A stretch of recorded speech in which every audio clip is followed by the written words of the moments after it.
Welcome friends. So இந்த lesson வந்து பார்த்தீங்கன்னா நம்ம ஃபேஸ்புக் உடைய பேஜஸ் கிரியேட் பண்ண போறோம். இதுக்கு முன்னாடி கிரியேட் பண்ணது எல்லாமே ஆட்ஸ் அக்கௌண்ட் உடைய பிசினஸ் மேனேஜர் அக்கௌண்ட் எல்லாமே கிரியேட் பண்ணும். ஸோ இந்த ஃபேஸ்புக் உடைய பேஜஸ் வந்து பார்த்தீங்கன்னா நம்ம வந்து கிரியேட் பண்ணதுக்கு வந்து பார்த்தீங்கன்னா மேண்டட்ரி.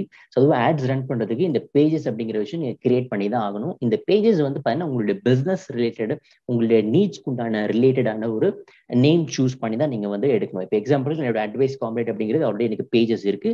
ஸோ அதனால வந்து பார்த்தீங்கன்னா பேஜஸ் அப்படிங்கிற விஷயத்துல நம்ம வந்து ஆட்ஸ் அப்படிங்கிற விஷயம் ரன் பண்ணும். ஸோ உங்களுடைய நீட்ஸ்க்கு தகுந்த மாதிரி வந்து பார்த்தீங்கன்னா நம்மளுடைய பேஜஸ் அப்படிங்கிற விஷயம் நீங்க கிரியேட் பண்ணணும். ஸோ உங்களுடைய நீட்ஸ் என்னவோ அதுக்கு தகுந்த மாதிரி நீங்க கிரியேட் பண்ணுங்க. ஸோ ஃபர்ஸ்ட் விஷயம் வந்து பாத்தீங்கன்னா நம்மளுடைய ஃபேஸ்புக் லாகின் பண்ணோடனே இந்த 9 டாட்ஸ் இருக்குங்களா.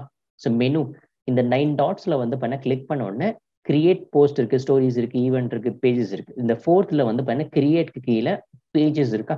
ஸோ இதை கிளிக் பண்ண உடனே ஒரு பேஜ் கிரியேட் பண்றதுக்கு ஒரு ஃபோல்டர் ஓப்பன் ஆகும். இதுல தான் வந்து பண்ண உங்களுடைய பேஜுடைய நேம், அதாவது பிசினஸ் நேம், அட்வைஸ் காம்பேட் அப்படிங்கிறது என்னோட பிசினஸ் நேம் இல்லையா. ஸோ சேம் அதே மாதிரி வந்து பாத்தீங்கன்னா உங்களுடைய நீட்ஸ்க்கு தகுந்த மாதிரி பிசினஸ் நேம் சூஸ் பண்ணுங்க. இப்போதைக்கு நான் வந்து XYZ நான் சூஸ் பண்றேன். அதுக்கப்புறம் கேட்டகரிஸ் வந்து பாத்தீங்கன்னா இப்போ எக்ஸாம்பிளுக்கு ஏதோ ஒரு கேட்டகரிஸ் உங்களோட பிசினஸ் நேம் என்ன கேட்டகரிஸ் இருக்கும் அதுபடி நீங்க சூஸ் பண்ணுங்க. ஓகே.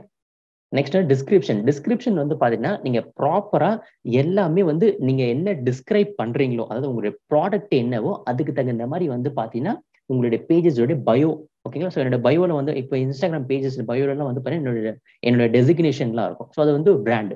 ஓகேங்க. ஸோ உங்களுடைய ப்ராடக்ட்டுக்கு தகுந்த மாதிரி அந்த டிஸ்கிரிப்ஷன் என்ன எழுதணும், சின்னதா ஒரு 3 லைன்ஸ் ஆர் 4 லைன்ஸ்ல வந்து பண்ண கம்ப்ளீட் பண்ணுங்க. முடிஞ்ச அளவுக்கு எமோஜிஸும் நீங்க ஆட் பண்ணுங்க. ஓகே. ஸோ அதை தாண்டி டிஸ்கிரிப்ஷன் அப்படிங்கிறது மேண்டட்ரி.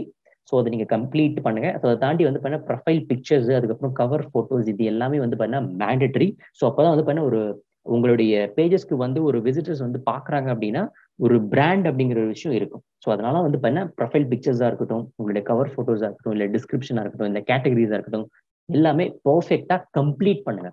ஆட்ஸ் ரன் பண்றதுக்கு முன்னாடி ஒரு 2-3 இமேஜஸ் அதுக்குள்ள ஆட் பண்ணுங்க. ஸோ கிரியேட் போஸ்ட் கொடுத்து நீங்க நார்மலா வந்து பாத்தீங்கன்னா போஸ்ட் வந்து பாத்தீங்கன்னா நீங்க வந்து ஆட் பண்ணலாம். ஓகே.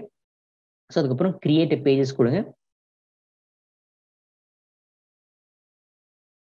ஸோ கிரியேட் பேஜஸ் கொடுத்த உடனே பார்த்தீங்கன்னா ஒரு பேஜ் ஓப்பன் ஆகும். ஜஸ்ட் அ மினிட், லோட் ஆகிட்டு இருக்கு. ஸோ அதுக்கப்புறம் சேவ் கொடுத்துருங்க. ஓகே, சிம்பிள், இவ்வளோதான். ஓகேங்களா. ஸோ சேவ் கொடுத்தோன்னா இந்த மாதிரி பேஜஸ் ஓப்பன் ஆகும். ஸோ அது கம்ப்ளீட்டாக எல்லாமே ஸ்டெப் பை ஸ்டெப் ப்ராசஸ் நீங்கள் பண்ணுங்க. அக்கௌண்ட் ஓப்பன் பண்ணணும், அதுக்கப்புறம் நிறைய ஸ்டெப் பை ஸ்டெப் நான் எப்படி ப்ராசஸ் கொடுத்தேன்னு இதுக்கு முன்னாடி இருக்கிற வீடியோஸ் எல்லாமே சேம் அதே ப்ரொசீஜர்ல 1 by 1 ஸ்டெப் 1, ஸ்டெப் 2, ஸ்டெப் 3 அந்த மாதிரி ப்ரொசீஜர்லேயே வாங்க. டேரக்டா பேஜஸ் கிரியேட் பண்ணதுக்கப்புறம் ஆட்ஸ் ரன் பண்ண அதெல்லாம் வேண்டாம். ஸோ 1 by 1 பொறுமையா ஸ்டார்ட் பண்ணுங்க. Okay, thank you.